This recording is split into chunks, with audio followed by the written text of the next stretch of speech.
Hi friends, ಇವತ್ತು ನಾವು aptitude series ಅಲ್ಲಿ ಆವ್ರೇಜ್ ರಿಲೇಟೆಡ್ ಆಗಿರುವ ಒಂದು ಕ್ವೆಶನ್ ನೋಡೋಣ.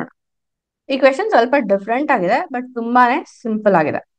The average age of husband, wife and the child 3 years ago was 27 years, and that of wife and the child 5 years ago was 20 years.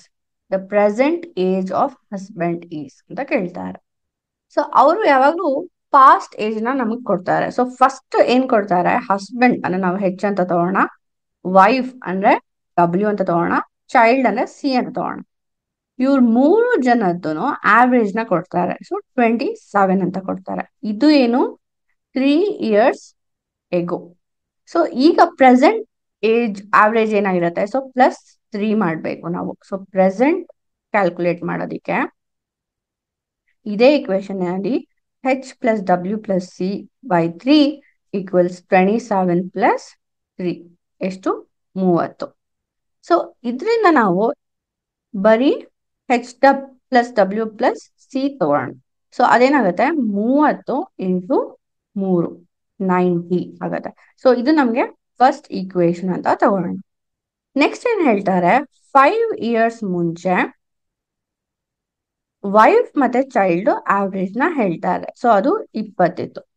So ಈಗ present ಏನಾಗಿರತ್ತೆ ಇದೇನೆ, so w + c by 2 = 20 + 5 ನ ಮಾಡ್ಬೇಕು. So 25 ಆಗುತ್ತೆ. ಇದರಿಂದ w + c = 25 × 2 ಅಂದ್ರೆ ಈ 2 ನ ಈ ಕಡೆ ತಗೊಂತಾ ಇದೀನಿ.